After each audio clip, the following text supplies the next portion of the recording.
ივნისში ინფლაციის დონე 4% შეადგინა, რაც მიზნობრივ მაჩვენებელს 1%-ით აღემატება.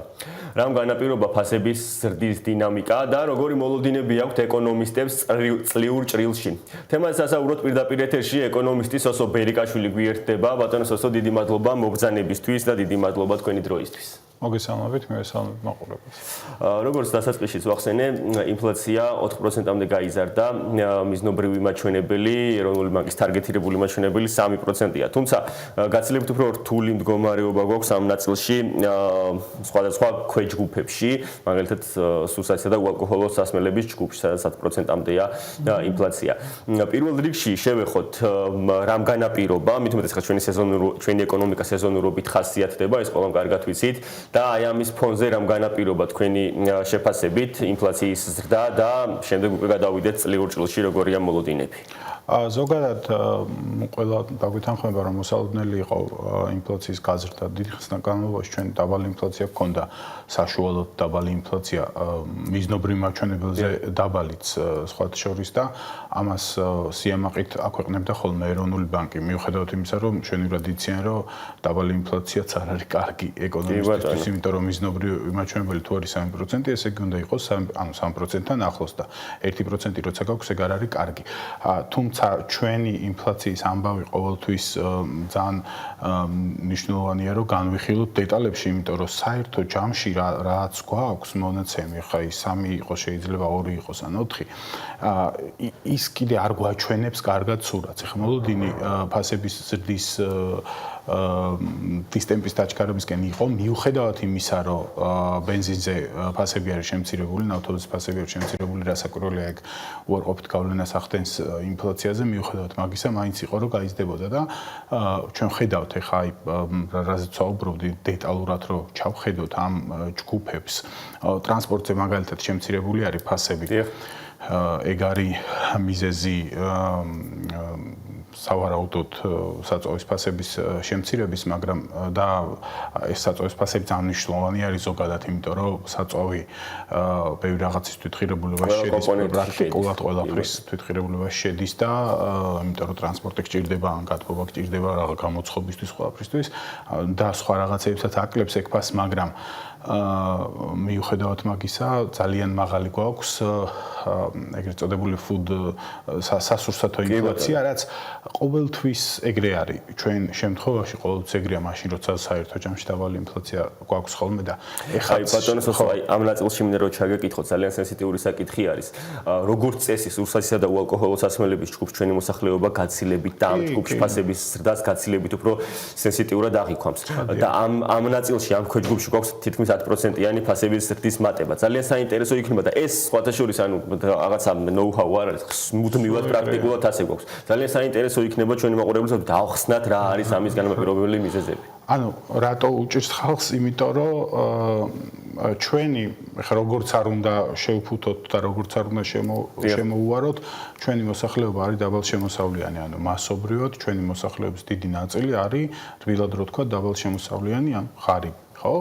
და ამ ღარიბი რას ნიშნავს, რომ მის ხარჯებში დიდი წილი უკავია საკვებს სამწუხაროდ, ანუ ის ნაკლებ შეულობს და ხარჯავს ძირითადად საკვებში.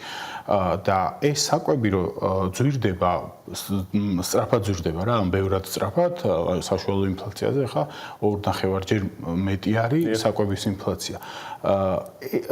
ამ ღარიბი მოსახლეობის ჯიბეზე, ასე ვთქვათ, რომელიც უმრავლესობა ამ ქვეყნის, ხო?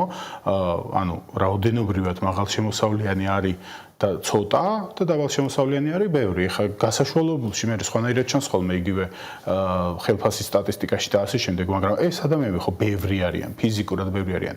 ამ ადამიანების ხარჯებში დიდი წილი უკავია საკვებს, ხო? ლოგიკურია, იმიტომ რომ დაბალშემოსავლიანი ადამიანების სამხმარებლო კალთა ეგეთი არის. და შესაბამისად მათზე, ანუ ადამიანთა უმრავლესობაზე ეს ინფლაცია აისახება გაცილებით უფრო ბევრად უფრო მძიმედ, ვიდრე ეს ერთი შეხედვით ჩანს, ვიდრე ეს 4%-იანი ინფლაცია, ხო? იმიტომ რომ იქ შედის რაღაცა უარყოფითი ნიშნულით ტანსაცმელზე ფასები მცირდება, რატომ მცირდება კიდე გართობა და დასვენებაზე ხშირია. ხო, ეს გართობა და დასვენება არ არის იმდენად მნიშვნელოვანი სამწუხაროდ, არ არის იმდენად მნიშვნელოვანი ამ ქვეყნის მოსახლეობისთვის. საკვები არის მნიშვნელოვანი და საკვებზე ფასები ძალიან სწრაფად ძვირდება და რაც არ უნდა იყოს ოფიციალურ სტატისტიკაში. მე იმას კი არ ვამბობ, რომ სტატისტიკას ვინმე იტყვება, არა, მაგრამ აღქმა და რეალობა არის სხვანაირი. ანუ ხალხი ყოველთვის გრძნობს, იმიტომ რომ შეიძლება ხელფასები იზრდებოდეს და იზრდება და ეს ხელფასები სადღაც მიყვება საშუალო ინფლაციას და შეიძლება ასწრებდეს კიდეც, მაგრამ როგორც უკვე თქვი, საშუალო ინფლაცია არის გაცილებით დაბალი, ვიდრე სასურსათო ინფლაცია და ანუ ადამიანი ვეღარ ყიდულობს პურს. პირდაპირ მნიშვნელობით ვამბობ, ანუ უფრო მეტად ვეღარ ყიდულობს. ეგ არის ინფლაცია, ეგ არის რაც აწვევა მოსახლეობას, თორე თავისთავად ინფლაცია რაღაც საოცრება და კატასტროფა კი არ არის. ფასები შეიძლება იზრდებოდეს, თუ შემოსავალიც მიყვება და შემოსავალი თუ მაღაზიის სწრაფად იზრდება, მაშინ საერთოდ არ არის პრობლემა, ხო? ამ ნაწილში ხა ფართო დისკუსიაში ეკონომიკურ თეორიებში არ შევალთ, მაგრამ თავარი ამბავი რა არის, ანუ ჩვეულებრივად მოსახლეობისთვის, რომ მისი შემოსავლები უფრო სწრაფად იზრდებოდეს, ვიდრე ფასები იზრდება და ეგ სიტუაცია არ გვაქვს, მიუხედავად იმისა, რომ საშუალო ხელფასის ზრდის სტატისტიკას ვხედავთ, იმიტომ რომ დიდი უმრავლესობისთვის ამ ქვეყნის მოსახლეობის ხარჯები იზრდება გაცილებით სწრაფად, იმიტომ რომ მათ ხარჯებში დიდი წილი უკავია კვებას. კი ბატონო, სოსო მოლოდინებს კი შეეხეთ პრინციპში თქვენ მსუბუქად მე მინდა გითხოთ უფრო ასე ვთქვათ ღრმა ანალიზი მიმდინარე წლის განმავლობაში როგორი გაქვთ მოლოდინები ინფლაციის ნაწილში რიგი პარამეტრებიდან გამომდინარე როგორც ეგზოგენური ფაქტორების გათვალისწინებით ისე საშინაო ფაქტორების გათვალისწინებით რამდენად მოახერხებს წლის განმავლობაში ცენტრალური ბანკი ინფლაცია მიზნობრივთან ახლოს ეჭიროს და ზოგადად ინფლაციის მოთოკვა მიმდინარე წლის განმავლობაში რამდენად იქნება შესაძლებელი მე არ ვფიქრობ რომ ძალიან შეიძლება გაიზარდოს 4%-იც მიზნობრივთან არ არის ძალიან შორს. ანუ საშუალო ინფლაცია შეიძლება ახლოს შენარჩუნდეს, თუმცა ეგზოგენური ფაქტორები ვახსენეთ და ეგზოგენური ფაქტორები ძალიან მნიშვნელოვანია. ამ ეგზოგენურ ფაქტორებში ყველაზე კაფიო და რაც პირდაპირ გვეხება არის ნავთობის ფასები. მაგის პროგნოზირება შეუძლებელია, იმიტომ რომ რა ვიცი ხა ომი იყო ცოტა ხნის წინ ირანში, ხო? ანუ ბევრი რაღაცა ახდენს გავლენას, მე ის ჩაკეტავს თუ არა იმ ჰორმუზის სრუტეს თუ არ ჩაკ.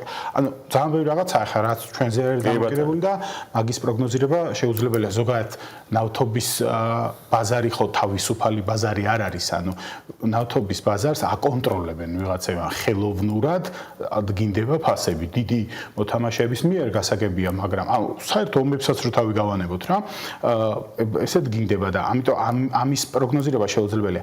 ეგზოგენური ფაქტორები საქართველოსთვის ძალიან მნიშვნელოვანი არის ზოგადად, იმიტომ რომ ჩვენ ვართ იმპორტზე ძალიან დამოკიდებული ქვეყანა, შესაბამისად რაღაცა რო ძვირდება საზღვარგარეთ, ჩვენ გვიზრდება ყველაფერი აქ, ასევე იმპორტირებული ინფლაციას რასაც თავისთავად. ამიტომ ლარის კურსსაც აქვს ძალიან დიდი მნიშვნელობა.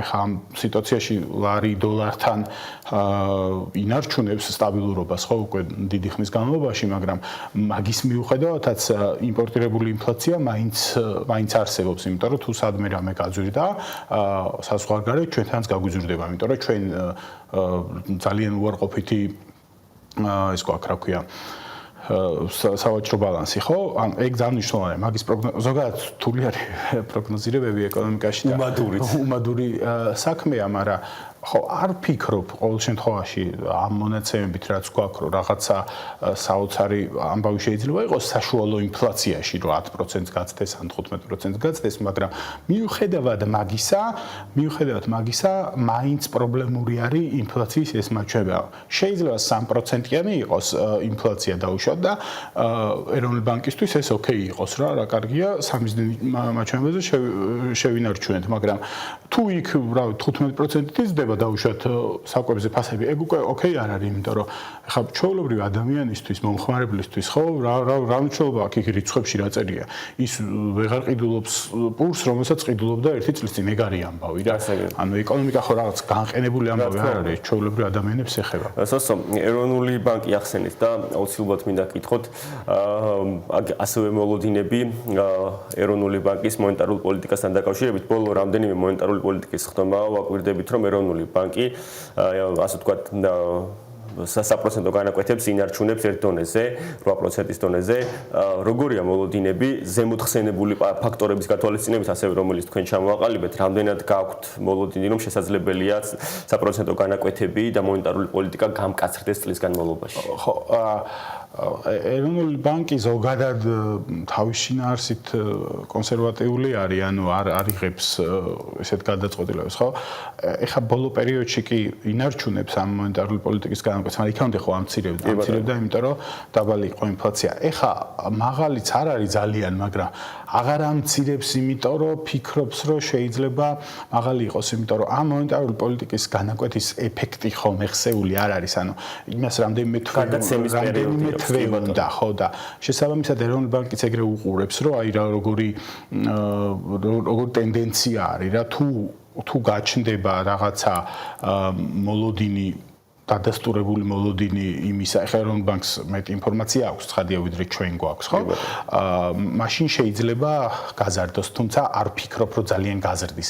8%-იანიც მაღალი არის მაინც ეს მონეტარული პოლიტიკის განაკვეთი და შეიძლება რაღაცა პატარა ბიჯებით გაზარდოს 0.25-ით, იმიტომ რომ რაღაცა რომ აი რაღაც აკეთებს და ეგეც ძალიან მნიშვნელოვანია სხვა შორის, ანუ მოლოდინების მართვისთვის, ხო, მაგრამ ისეთ რადიკალურ გადაწყვეტილებებს მაგმართულებით ეხა არ ველოდები რა. ბატონო სოსო, დიდი მადლობა თქვენ საინტერესო ანალიზისთვის. მაყურებელს შევახსენებ, რომ სოსო ბერიკაშვილი იყო და ვსაუბრობდით ფასების საერთო დონეზე ქვეყანაში. ფასებს რაც შეეხება სხვათა შორის აგვისტოდან უნდა გაიზარდოს ინტერნეტის ფასები, ამ შესახებ მაქტიკომმა სულ ახლახანს აცნობა მოსახლეობას. ზოგადად როგორი არის ინტერნეტის ფასები და ხარისხი საქართველოში, ევროპასა და რა თქმა უნდა ჩვენს რეგიონში. ამ თემასთან დაკავშირებით ძალიან საინტერესო სიუჟეტი უნდა ვნახოთ, რომელიც ბაკო გელოვანმა მოგვიმზადა და სიუჟეტის შემდეგ დავბრუნდებით ასევე პირდაპირ ეთერში უკვე სტუმართან ერთად.